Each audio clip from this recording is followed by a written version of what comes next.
We have quite the audience today, over about 75 people joining us to hear about our new Ally Committee and our wonderful nominees for our what will be our annual Ally Award.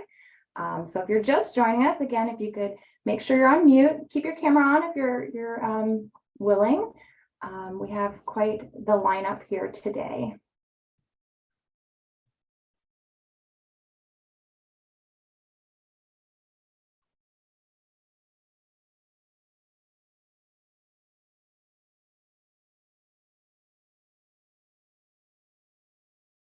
Sadie, do you know about how many people we have already?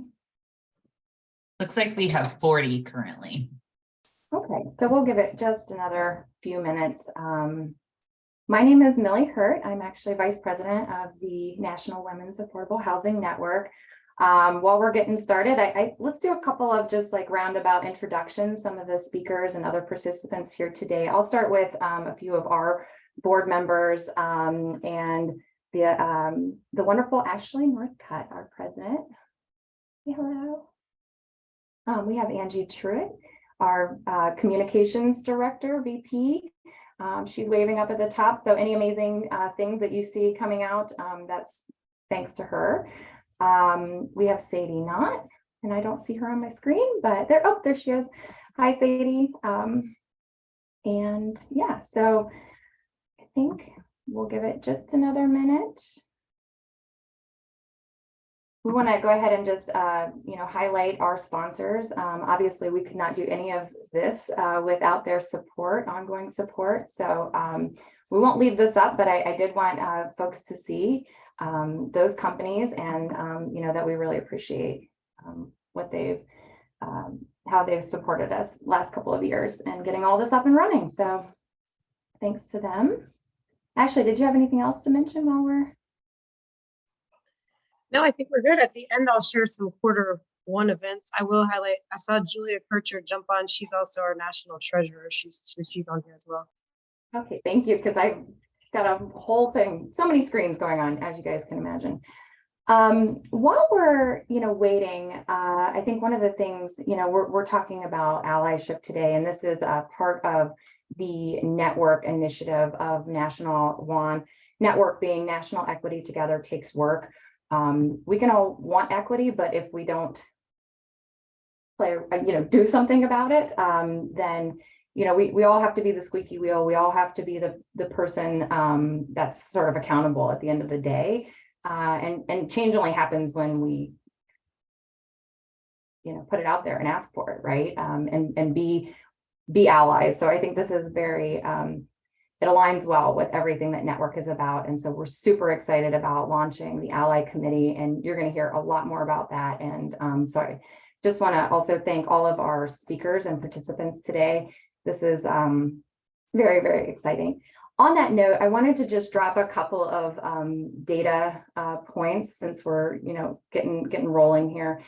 And I think it's interesting that in affordable housing, we don't actually have a lot of data, especially on women in the industry and that sort of thing. So I think somebody was asking us for that data. We're still struggling. We may have to commission some of that. So if we have a sponsor one day that wants to sponsor that, that might be great. But I looked to Crew at some of their research, because they do conduct research, even though it's more on commercial real estate. And so I just want to throw out a couple of things that was in their 2022 report. And that report you can find on their website. But it's really a report about how to be more inclusive, especially women in real estate. And so a few data points. So in 2022, they conducted a research and found that 29% of the respondents indicated that women at their company left voluntarily over the last 2 years because of COVID, a slight uptick from 2021, which was 24%. However, this year's respondents, 2022 respondents, said 95% of those who left haven't returned to work. In the post-COVID workplace, there's significant shifts in how employees view work. This is a new way of thinking, touches on job security, pay equity, and the inclusion in the workplace. I think all of that is very like kind of part of why we're here today, right? And so retention strategies should be top of priority for companies, they recommended. The pay equity continues to be a hot button. Inclusion policies, they got to grow beyond ratios into meaningful measurements. I'm sure Malika can speak on a lot of that. We have a resident DEI specialist with us today, and I'm going to introduce her in just a moment. But I just wanted to like highlight some of these things because they were really, really fascinating. And they said that inclusive leadership is more important than ever in the post-pandemic world. Inclusive leaders are better equipped to create high-performing teams under normal circumstances and can excel in building connections and demonstrating compassion, kindness, and curiosity among their teams in a hybrid or remote environment. An inclusive culture can also be a powerful driver for resilience and foster greater innovation and agility in a time of economic uncertainty. I think we all know that, but what does that look like practically speaking on the day-to-day? And so that's, you know, I really did feel like this kind of it was a good segue into this conversation because the gentlemen here that have joined us, our allies, our nominees, they were inclusive. They really made an impact on our nominators that are also here to tell their story a bit. So with all of that, I'm going to hush, but I would like to introduce our moderator today. And of course, I don't have my other screen up, so I need to switch over and see if I can find that. Apologies. Malika Serrano. I'm trying to pronounce that with the correct pronunciation. I do know that that's very important, but I apologize if I biffed it a little bit. She is joining us. She actually is on the National WAHN's Advisory Committee. So we're very thankful for her service on that committee, as well as being willing to moderate today. But she is the VP for Diversity, Equity, and Inclusion at the Guild and leads their integration of DEI principles and best practices across the organization. So she is, like I said, a guru in this line of work. And so we cannot wait to learn from her today. She has a very impressive background. Obviously, her education includes a bachelor's from the University of Southern California, a master's at the University of Maryland, a diversity and inclusion certificate from Cornell. So we are so, just thankful to have you here. So Malika, I'm going to turn it over to you, and I can't wait for this conversation. Thanks. Thank you so much. So hi, friends. Good morning or good afternoon, depending on where you are logging in from. I can see in the chat. I love folks lighting up the chat, shouting out, calling out where you are dialing in from, and the weather. I think Utah, you win a gold star for your snowflake emoji that you put in there. That was pretty cool. So again, friends, my name is Malika, and delighted to be here. I think, so many of us come into affordable housing for a number of different reasons, even though in my day job, if you will, I work in a different industry. I'm very, very passionate about affordable housing because of the impact that it has made on many family members, including my mom, who was a recipient of being able to be in affordable housing. And so I just want to pause and give kudos and thanks to all of you in the room who are doing incredible work and making a difference and having an impact in so many people's lives. So I am now actually going to switch gears a little bit because we're not here to hear about Malika. We are here to lift up, celebrate, and honor our allies, Kent, Mark, and Matt. But before I turn the mic over to them, I would love to actually introduce Allison, Jill, and Stephanie and ask you all to introduce yourselves and then maybe share a few remarks about why you nominated your ally. So why don't we start with Allison, if that's all right. Hi there, I'm Allison King. I'm a partner with Tiber Hudson Law Firm. I actually got my start in real estate development before moving into law. So have a lot of similar shared experiences that I think many of you may have had through the years. I nominated Kent Newman, my partner at Tiber Hudson. And, in thinking about joining this panel, it wasn't one specific thing that really stood out to me in the way that Kent conducts himself and the way that he lifts others up. He is an ally in so many ways. It's on a day-to-day basis. It's in the everyday way that he interacts with our team, with others outside of our firm. And something that's really, I think, pretty unique about his position, he's an incredible speaker on a national basis and is always encouraging diversity on panels, whether or not it's client interaction, forward-facing, whether it's on working group calls.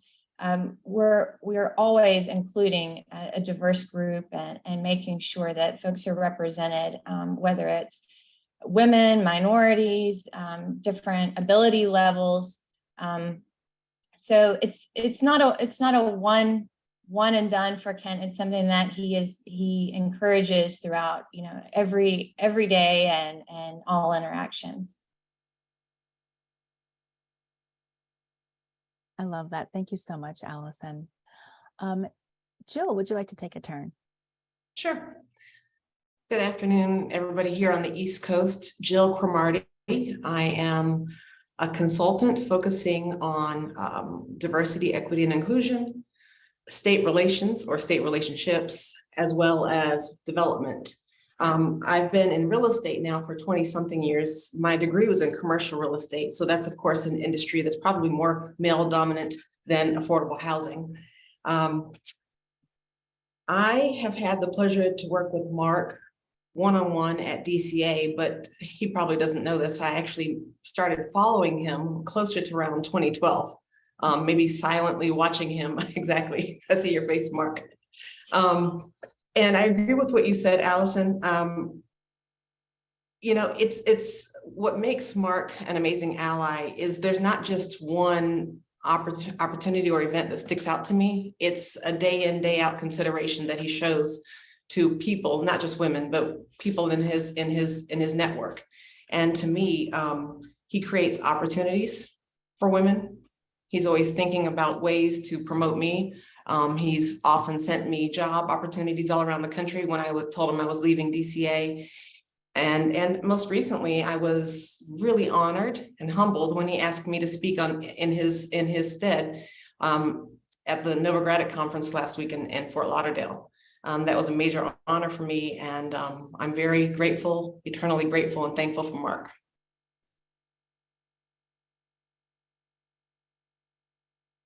I love that. Thank you so much, Jill. And last but not least, I would love to open space for Stephanie. Hey everyone, Stephanie Rhodes. I'm a senior project leader at National Church Residences, and I'm also the president of the Ohio Women's Affordable Housing Network. And I nominated Matt Rule. I've worked with Matt in over the last 6 years, almost 6 years now at National Church Residences in his role as the leader of our development construction team and now over asset management. And he's been a huge advocate of mine over the entire time that I've worked under Matt and on his team. He's always made me and other emerging professionals feel welcome, feel heard, and he's really fostered an environment in a traditionally male-dominated development and construction world that's been welcoming to women. I grabbed a couple of stats on Matt's growth here in this department, and he's nearly tripled the size of our department in his tenure at National Church Residences, and has been instrumental in creating a diverse department. It's a model of age, gender, and racial diversity. As of July 1st of this last year, the department had 36 employees. 58% of them are female and 17% of them are non-Caucasian minorities. It just really speaks to the influence that Matt has had over our department and creating a diverse environment for us. I'll speak on a couple of specifics later, but I think one of the biggest things for me has been his encouragement and involvement in WAHN, in WELD, and in other advocacy and industry organizations, taking advantage of the opportunities there, allowing me to take time there, and also just, encouraging the utilization of trainings, certifications, any other support that we have. And I think one of the last things I would say is that National Church Residences just recently updated our parental leave policy. And I have no doubt that Matt was a loud voice in the boardroom to create a policy that was out of nothing, a very equitable policy. And so I'm really grateful to have worked under Matt and continue to work under his leadership. Oh my goodness, y'all. I'm just like grinning ear to ear.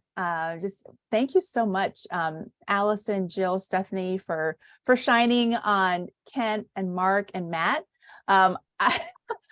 You all are tiny on my screen, but I'm just imagining, probably blushing just a little bit, but all well deserved.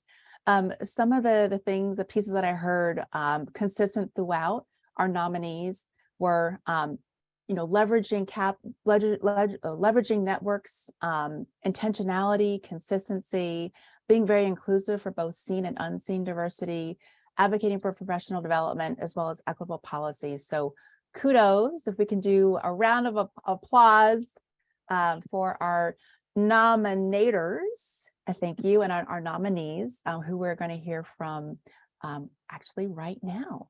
So now I'd like to open the floor in the space to our allies who were nominated. And I will start with, I'll start with Kent, because I see you've unmuted yourself. Trying to be proactive. Oh, thanks so much. I'm just so thrilled and honored to be both part of an amazing group of folks, and even in the same categories with Matt and Mark, who've had the privilege to work with for quite a while in the industry, and much of the faces on the screen. Just really can't say how thrilled I am and honored to be both nominated and awarded. I'd like to bring Matt and Mark into conversation about various aspects. I think there's a common theme, I think, at least amongst us and other people in the industry we work with and try to work towards. As Allison and others pointed out, for me, it's been kind of a way of thinking and bringing people really to the forefront who I don't think have always had an opportunity to provide their experience and expertise. And it isn't, although there are times that, sometimes in our positions we have to be reactionary and try to kind of maybe point out things that aren't the most conducive to this type of positive upbringing of folks. But I also really have encouraged and tried to be proactive on a lot of things in a day-to-day and in a mindful and deliberate way. And it doesn't have to be anything, I think, out of the ordinary or unusual. It's things as simply as including peers in your firm, both in conversations and email communications, making sure the questions are being, if they're directed to the right attorneys in the firm. Oftentimes, as being one of the partners, I will get various questions, but I'll say, well, Allison or Lauren or others are working on that transaction. Let them give the opportunity and space to respond and cover. It's been, I think, just kind of a real important factor. We started our new firm, Allison and I and others started a new firm with 8 of us just over 5 years ago, and it's grown to 55 people, and we have over 50% women, including over 50% in the C-suite women and minorities. And we also have 62% non-Caucasian. So we have a very diverse group, including LGBTQ and minorities and other underrepresented attorneys that we've been able to surround ourselves with to give the opportunities to kind of collaborate and do some amazing good in the affordable housing industry. So I've been thrilled and honored to work with them over the past so many years. Thank you so much, Kent. That is really incredible. And I don't know if you can see the chat, but you are getting some shine in there. Really appreciate, your naming both seen or apparent and then non-apparent identities and how important it is to keep that top and center. And, just something as simple as say their names. and how you do that intentionally and often. And probably at this, I think it's probably like breathing for you is kind of the the feeling that I'm getting just in terms of like how natural it is. And I also loved when you said that it really isn't this huge, big thing. It's just being. So thank you so much for being who you are, and congratulations. Thank you so much. Yeah, and happy to participate. Yeah, with any other topics here. And I think, and Mark raised, or someone earlier mentioned about panels, for example. We speak around the country, and I do think it's important to highlight diversity on those groups. I've been fortunate again to work with such amazing and talented women at my firm, and very, very often when we get asked to speak, I will ask who else is on the panel. It's great if they say they haven't really put the panel together, because then we can create this really amazing. But Lauren Marcus from our office, she was able to moderate the ABA panel and was able to not only comprise of it was 100% African American and three out of 5 women on the panel. She was able to put together, which was terrific. And in other instances with Nova Gradic and others we've been able to speak at, and I think they highlight, and we try to, kind of promote diversity on those. Allison was just there, I think, last week on the panel as well.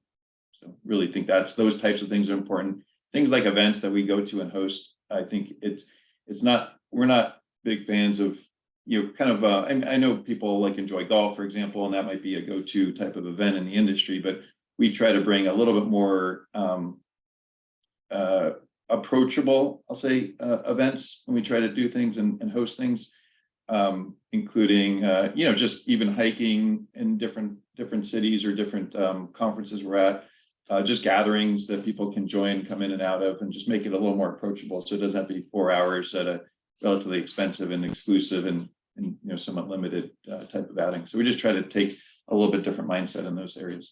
Mm-hmm. Yeah, bocce is one. I see Tom here. So, bocce is something that, there are a handful of folks that are good at it, but it is an approachable sport. And so every year we've hosted a bocce tournament and things like that. We like to have fun, bring folks together, and Ken does a great job of that. Love that. Thank you both so much. Next, I'd love to hold space. I'm just kind of going around my Zoom room. So up next, I've got Matt.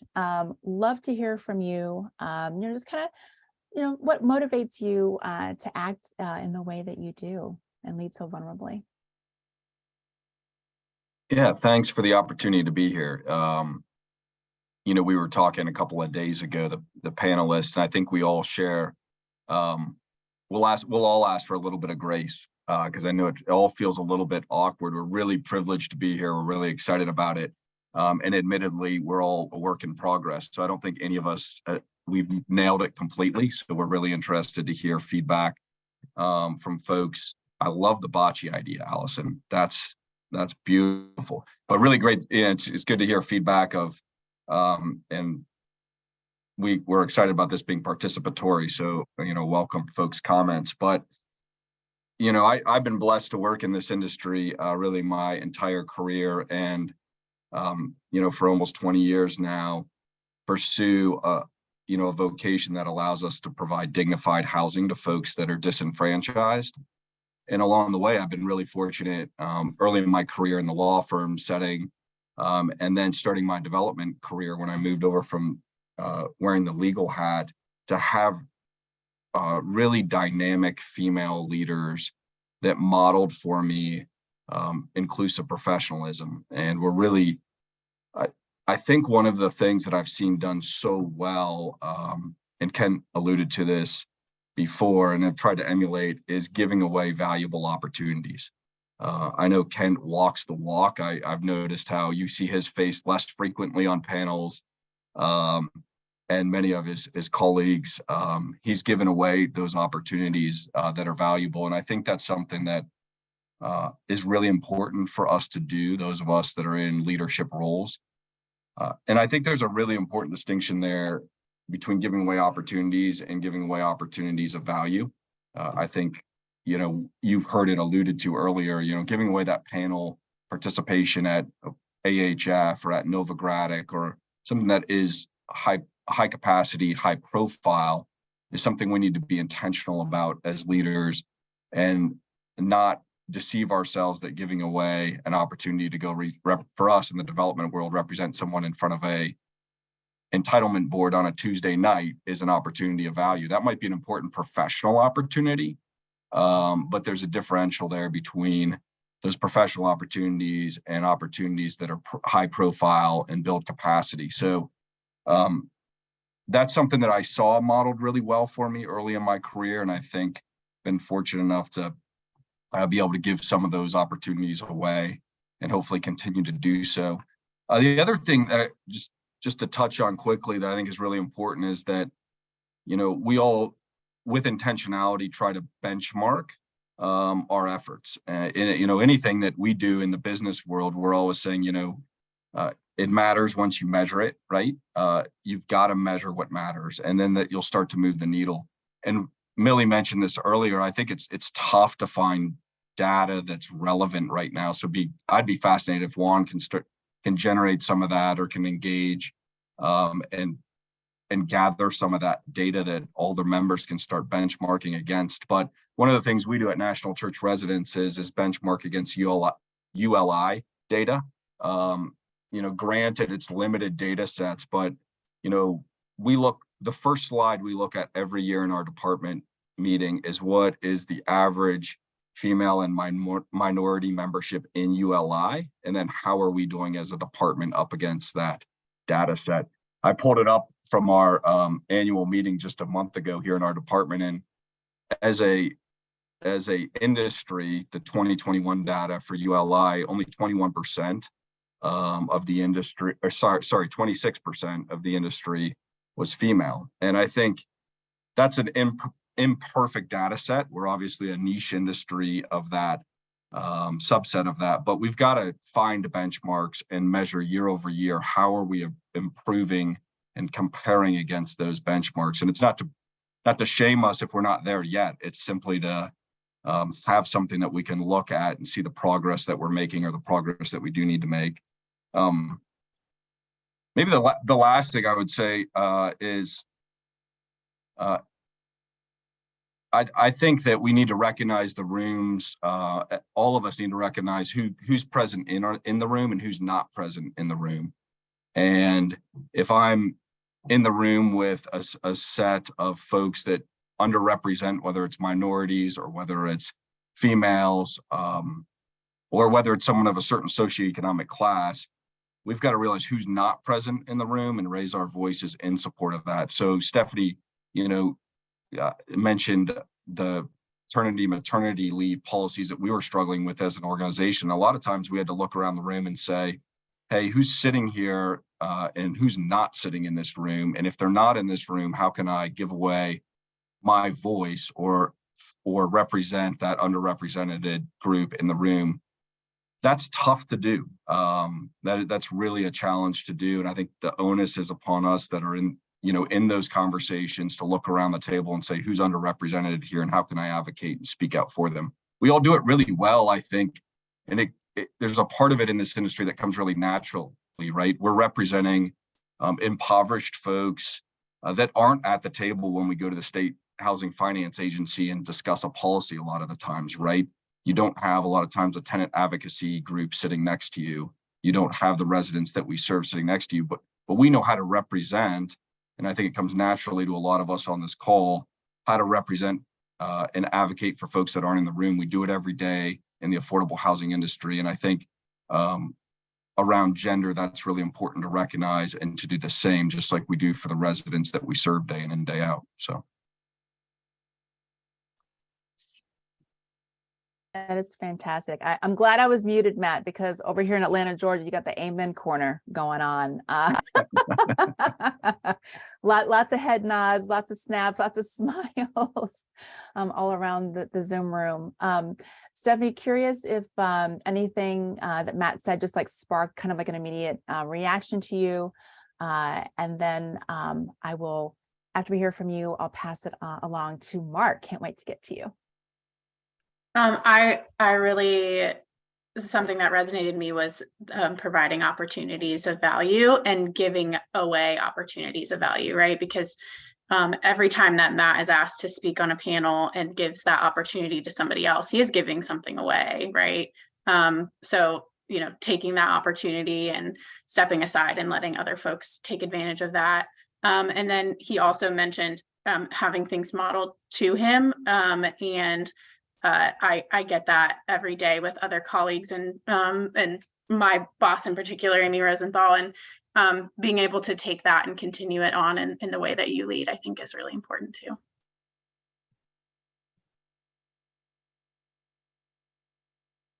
We are feeling the love in the room today. That's so nice. Mark, are you ready, my friend? We cannot wait to hear from you.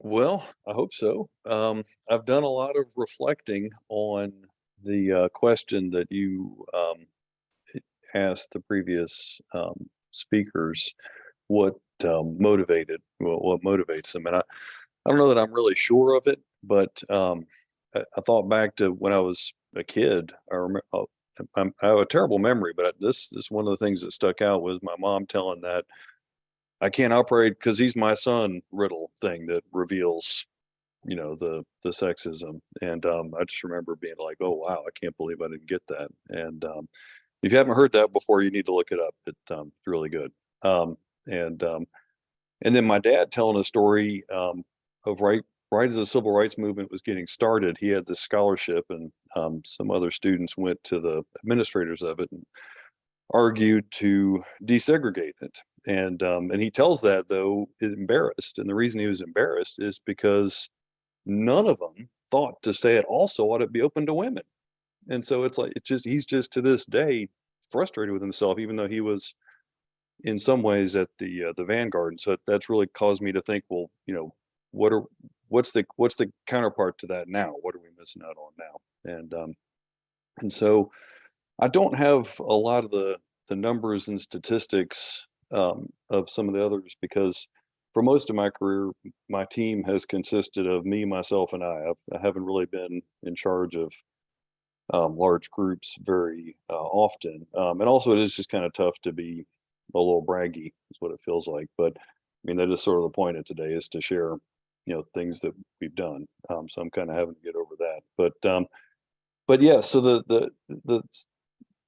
long time ago, early on, there was someone who was basically getting fired for being a single mom, and tried to help her and did help her get another job. And then then I basically almost got fired. I quit just to advance that. Anyway, maybe that's oversharing. And then more recently the whole speaker thing. I mean, I won't get into all the specifics, but there was to be someone is a large statewide speaking opportunity, and the person who should have been was a woman, actually a woman of color, and the organizers instead wanted to get a white guy, and you know, I had some responsibility for it. I basically just said, no, you can't do that. That's not okay. Jill, I'm sure you can probably remember who I'm talking about here. And it took some arguing back and forth, but it just wasn't right. And I don't know that I don't think it wasn't a sexism thing necessarily. Maybe, I don't know, but it didn't matter. You know, this is the person who ought to be speaking. And then what I've really, again, in reflecting on this, I hadn't thought about it until planning for this panel, but what's occurred to me that's been a big part of my current work, where a lot of what I do, most of what I do, is advise state and housing agencies on how to run their programs. And it just so happens that a lot of my clients recently have been young, you know, however defined, women that are stepping into a management role without a whole lot of background or experience. And, you know, I'll have a phone call with them and they'll talk about how some developer has been a jerk to them. And it just, I just acknowledge, just say, look, probably some of the reason for that is because, you know, he's, you know, an old white guy and just treating you like a young woman, just disrespecting you because of that. And that's not okay. And, you know, I mean, it doesn't, she and I thinking it's not okay is not necessarily going to change anything, but I figure it probably helps to know that that's real. and that is a form of disrespect that isn't merited. It's not fair and not appropriate. So I've just tried to acknowledge that that's going on.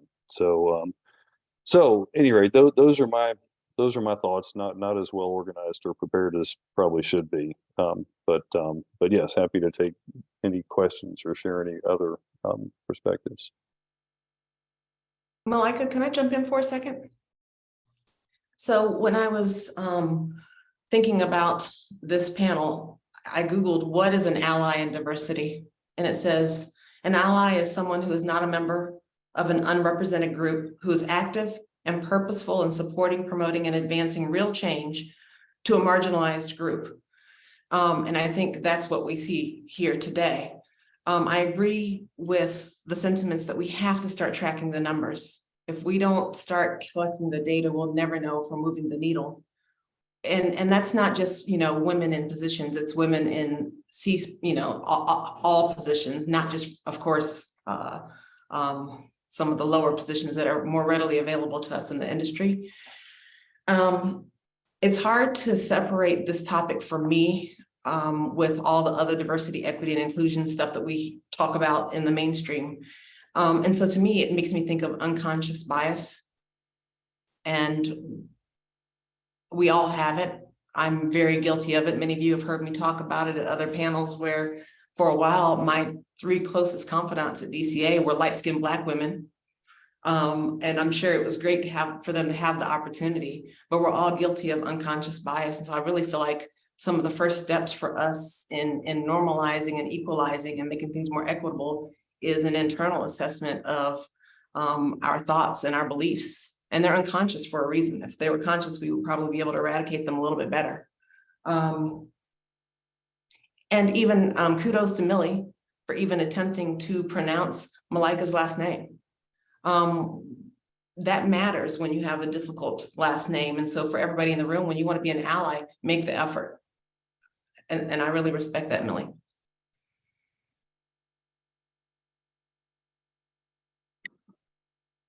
Something I've heard across the board, which is really important to me, is the fact that these are folks that are supporting women and minorities of all different experience levels. It's not just looking for the needle in the haystack of someone who's female with a certain, racial profile or and certain experience level. It's building that experience for these younger folks that are coming up in the industry and giving them the opportunity to learn those skills.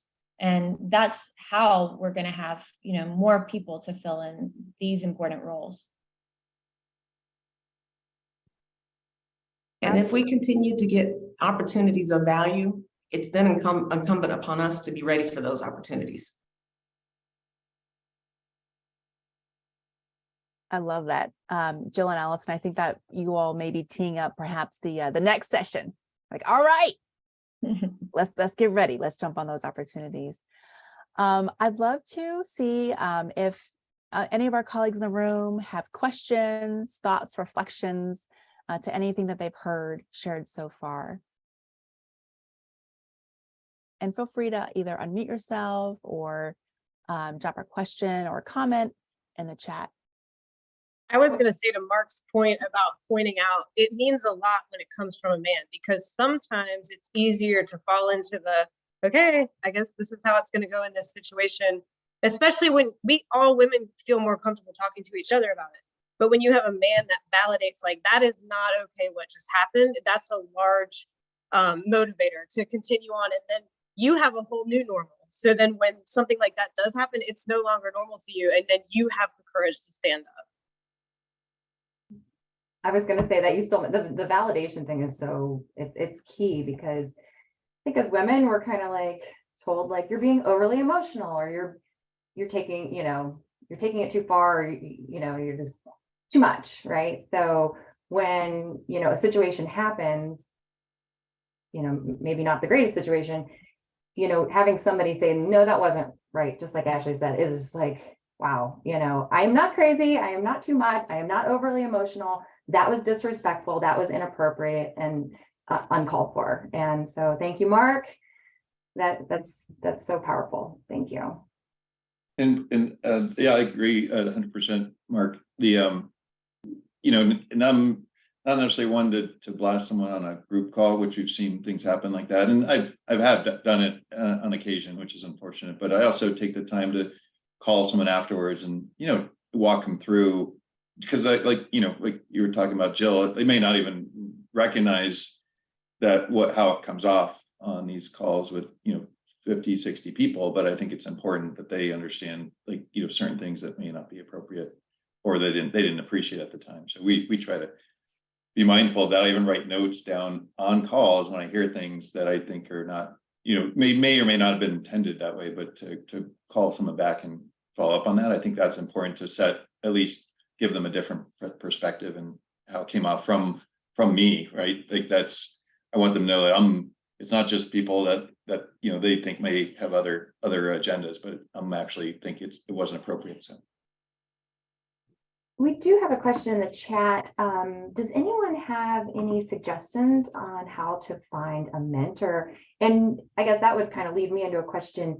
Do you consider yourself mentors or maybe mentees in this situation? Or is it appropriate to have a male and a female? I know that we've had some conversations about that in the past. You know, how do you all approach that? I'll jump in. I 100% consider Kent a mentor, but also a sponsor. And I think there's a little bit of a distinction there. Someone who's a sponsor is also an advocate for you in a different way. So I think having someone not just mentor you in kind of the sort of deliberate step-by-step, you know, professional growth, but also having someone that's going to go to bat for you and someone who's going to, you know, speak my name and do those types of things, give me those opportunities, I think falls into more of a sponsorship category. That's a great difference, Allison. I was always the kids at the front of the classroom in school. The distractions from being in the back. So to me, I always tried to saddle up next to very smart people. And that's how, you know, that's kind of what I've done with Mark and other people in my professional career. They may not know they were my mentor, but I just kind of was clinging on to them and learning from them, monitoring and watching how they handle stuff, how they treat people, how they speak publicly. And so that's kind of how I've received my mentorship, even though it wasn't formal.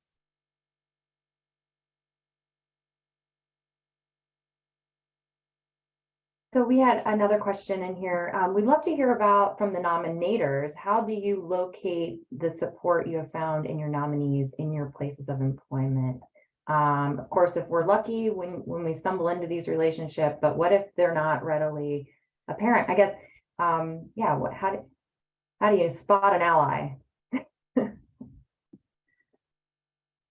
I think sometimes you fall into it, but it's also important to recognize when you're in a situation that's not going to offer you growth and make a change.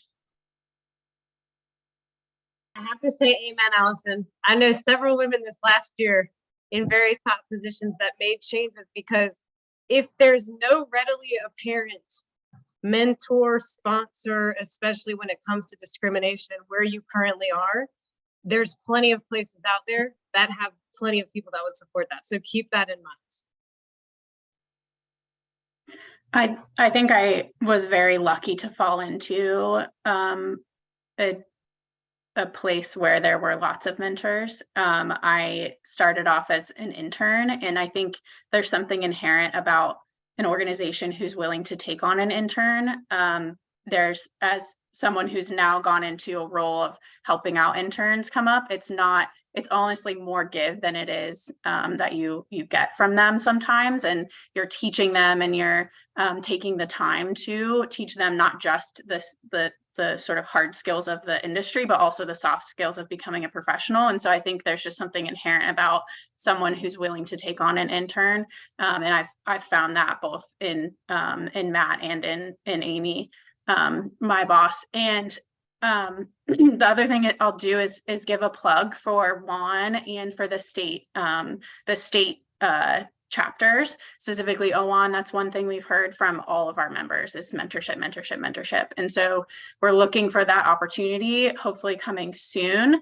I think the one thing that I'll say is that take a step, take on an opportunity that scares you, and that I've been in my career intimidated by a lot of women and that have been further along in their careers. And so taking the step to join OWAN was extremely intimidating to me at the time. And now I count every single person on that board as a mentor and as an ally of mine. And that wouldn't have happened if I didn't take that step. So don't be afraid to take a step like that, where you know you're going to be in the company, like Jill said, be in the company of people who are very smart and who are dedicated and who are a little bit further along than you are, and take the time to get to know them and to ask questions and to be intentional about your involvement in those organizations. So one thing just to throw out there that I know we've had a lot of conversations here in our company about is, I think we're a hybrid work environment with a lot of folks working from home now. And I think there's a lot of wonderful things about that, but I think it highlights the importance of being intentional about mentorships, about relationship building, about having sponsors and allies. So it's something that certainly concerns me, because you miss those organic interactions, and those interactions now need to be much more intentional in order to keep up with your mentees or in order to seek a sponsor. So I just encourage folks to be cautious of that and be really intentional to keep some of those healthy relationships going if you're moving into a hybrid environment. Maddie, this is Ken. I totally agree. We were now getting back on the road and kind of this new post-COVID type of scenario. I mean, these types of Zoom calls and video calls we're doing more to try to keep that interaction. I think that is important to build those relationships. And also for me too, kind of transitioning the next generation. There was a good article, I think last week or so at on NHRA's, I think their tax credit advisor, Tom probably will tell me, correct my name, but it's old firm. But it talked about finding the next superstars, and they might be actually within your organization as opposed to external, and how to bring them up, bring them to panels, get them FaceTime, and then kind of step back and let them shine. I think that's super helpful, and what I've really tried to do with my team. And it is sometimes pushing people a little outside their comfort zone, but man, the experience, once they've been able to get that experience and then just shine, it's just such an amazing moment that I think a lot of benefit comes from. So it's pretty, but I do think the new virtual reality that we're experiencing, I think makes it harder to get those types of opportunities. So it's on I think both on my responsibility and others in positions that you can kind of seek it out, and then also have others looking for it. So it's a great collaboration. It is for the most part harder, but there are times when it's easier. I mean, like my firm has an intern in the Washington who works with the Washington office, and I had a meeting the other day with a state client, and I thought, well, what the heck, she can join this remotely. All three of us were in totally different states, but and the other reason to bring that up is because it was just like a last minute thought that I had, but she was appreciative of it, and it occurred to me that relates to the whole mentorship and opportunity thing. It's easy to forget. I mean, for most of us who are on this meeting right now, yet another meeting is just a huge pain in the neck. That's the last thing we'd ever want. But if you're a brand new intern, a meeting with a client, wow, that's really cool. And I'd kind of forgotten that again up until the very last minute when I invited her. So that's just like a pitch to those of y'all who are out there to remember that to include. I mean, even though this individual actually had no value to add, but that's totally fine, because what's the harm in another little rectangle on the screen? It's not a problem. But she got something out of it. Well, or so she said. Maybe she's just being nice. But any rate, that's just something for folks to keep in mind, to remember, because I kind of almost forgot it myself. Thank Yeah, you. for young people to be tenacious and to reach out to folks that they want to emulate and to grow. I mean, as Jill mentioned, finding those smart people in the room or someone that you want to learn from, and being tenacious and saying, let's have a Zoom lunch one day, or let's have a call. Everyone's busy, so it is kind of easy to go unnoticed sometimes when everyone's working remotely. So raise your hand and try to be heard as well. Don't just wait to be discovered. And pick up the phone and call people. That's something Matt has said a lot recently. Like, we need to just start calling each other again. And that means a lot to people to, not just send them an email with a quick question, but maybe you call them and talk to them for, 4 or 5 minutes before you ask them the question, and ask them how they're doing, what's going on with their family, whatever. And that can be, even that small moment of mentorship, I think, can be really important too. I let Allison and Stephanie, thank you for that. And Joe, want to hold space for you as well. What I'm feeling, we're kind of getting close to the top of the hour, and more of kind of like call to action energy is emerging and bubbling. So Jill, do you have some thoughts in that space you'd like to offer? The only thing, I feel like I'm in church right now for the past hour, because I have a takeaway from my own life, and it's, I will seek to give away opportunities of value this year. And I will be more intentional myself about pulling people up. Amen, sister. Amen. So I'll hold space in our final kind of remaining minutes for our award nominees and recipient to share maybe like one last maybe tactical tidbit that you'd like to offer, and maybe this time directed towards our allies who are in the room to kind of make this feel a little bit less daunting.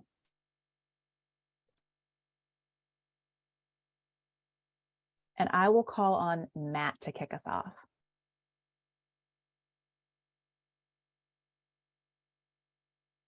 Practical tips directed towards our allies.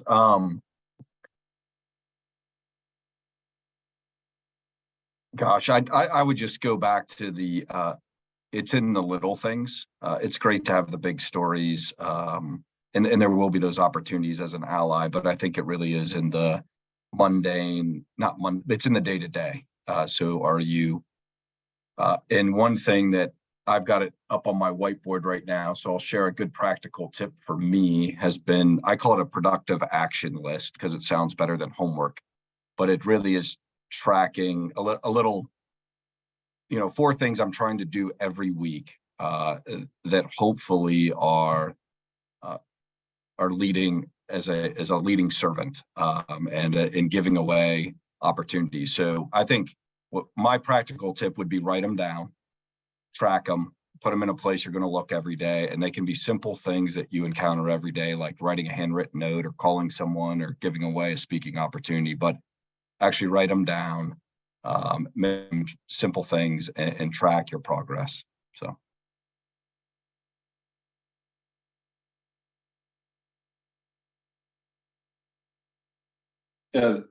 Just a few. We as a law firm, we have found it very beneficial. We do have like few internal committees, and we've actually had junior, sometimes senior associates and minorities and women lead those subcommittees within the firm, and it puts them in a great position to both have to learn the craft very well, to be able to teach it to others, and also in a position of power to make decisions. And it's been, I think, a relatively easy process. Doesn't even have to, it doesn't have to be like a change in title. It just, I think it gives them a boost of confidence, as well as a position to really put their kind of mark on it, and really have their voices heard in that particular category. And obviously it's something that they're interested in, but there are various groups we've had, and so we thought it was a great opportunity to kind of give that small little thing, but it actually is impactful. And then they, there's weekly meetings, and they're running the show, so it's kind of a fun, but relatively, kind of an easy opportunity internally to make some adjustments there. We also, when we hire, we're we're pretty deliberate. We only put, like for the first month, we only put openings at HBCUs and other institutions that we're trying to reach out deliberately to, and not just have it all on Indeed or whatever. So we're also trying to do little things like that to try to target the groups we're trying to attract.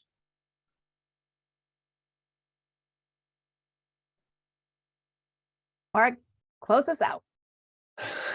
Well, I don't, not a whole lot of great ideas left. There's been so many so far. I guess the one that has come to me that maybe hadn't been said enough is to encourage folks, because I think this is more of a phenomenon for women than men, to not listen to their imposter syndrome notion. Like, I don't have any value to add on this panel. I couldn't be a speaker. Well, that's probably not true. And or I couldn't. What would I have to say in a journal article that I could write? Well, probably something. And so that's I guess the thought that I would have is to help folks to get over that and get past that, so as to have the opportunities to get recognized. Thank you so much. Really appreciate that. So as I'm turning the mic back over to my friend Millie, I want to say thank you to Kent, Mark, Matt, and our nominators, Allison, Jill, and Stephanie. Thank you all so much. Let's give them a round of applause. Light up the chat. Thank you. That was absolutely fantastic. And thank you, Malika, for moderating, taking us through all of that. I'm actually wanted to give it over to Ashley. I think she wanted to give a few updates.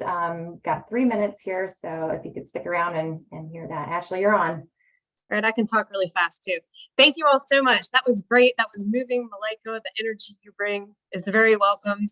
And the actions you all are taking as our allies are invaluable. So thank you so much. And it is as simple as showing up. If you see Jeremy, my buddy Jeremy's on here, and he's one of my best allies, but just showing up to a panel because he knows I'm involved in WAHN, that right there is showing allyship. So thank you, Jeremy. Matt, you mentioned to pay attention to people who are not in the room. And so that is something WAHN has been focused on for a couple of years because we are women-centric. So we've formed a new committee called the Active Ally Committee. Excuse me, it's just called the Ally Committee. Mark Shelburne, who's on this call, is leading that committee, and we're excited that several of the panelists are actually on that committee. So if you know anyone or would like to be part of that committee, please reach out. They will be advising and helping us on every single committee to make sure that we are considering the male perspective. So thank you all for being involved in that. I can't end this panel without giving a huge shout out to James D. Cromartie, who is Jill's late husband. He is the reason we're all here today because we nominated for an award that Kent won. James was an ally to many people, especially Jill, but in the affordable housing industry was pretty famous. So I don't want to close out this call without mentioning him. A couple of upcoming events for us. For Black History Month in February, Women's Affordable Housing Network will be having a social media campaign. We're going to be giving updates on the Black developers panel that we hosted last February. As a reminder, Goldman Sachs was part of establishing a fund that was used to fund Black developers across the country. So we're reaching out to all of those panelists and asking for updates. There's also other money that has been given in that category. So we're looking to get in touch with people that have also funded other deals. So we'll be celebrating that throughout the month. February 21st, Emily Kotick will be hosting the new Congress. So she'll be introducing us to who's sitting on this new Congress and what direction does she see them taking us. And then March 8th, we will be hosting a panel called the Successful Women's Panel. We'll be celebrating experienced and up and coming leaders in affordable housing to celebrate International Women's Day. So that's for the first quarter. So stay tuned. Follow us on LinkedIn, and our new website will be out by the end of the first quarter. So please don't judge the current one. We are growing rapidly, and so now we have funds to help improve that. So we're excited about that. And Millie, I wanted to go back to you. When is the next network event? That was the only thing I didn't have on my calendar, if that's already planned. And she's looking actively if you can't see her screen. Yes, and I did not have that pulled up ready to go. And we can shoot that out. I just didn't know if it was on the top of your head. I do have it set up, so Okay. 5 more seconds here. Yeah. So you all, that will be a class with our consultant that we've hired, and we're walking through various, we call it low-hanging fruit on how to become more diverse, equitable, and inclusive at your place of work. That can start with a lot of things we talked about on this call. And the next session is, Millie? We have it scheduled for February 21st. That just remains to be confirmed with our consultant. I did post in the chat if you were interested. I know Jill brought up unconscious bias and she was totally on point with that. So we do have trainings and we're providing CPE credits for all of the network events. So if you're not able to join us, you can see the recording afterwards, much like you'll be able to see today's. But you know, if you have a few minutes to just put it on in the background while you're eating lunch or working on something, we have great conversations. We're taking stock, we're getting real in this next one. That's what it's called. So we have a fabulous consultant that walks us through. You'd pay her a lot of money if you had to hire her. So you're getting that for free. So yeah, thanks for the plug. Thanks everyone so much for joining, and all the panelists. This was a very uplifting call. So thank you for joining. Yeah, thank you. Thanks, everyone. Thanks, everyone. Thanks, Paul.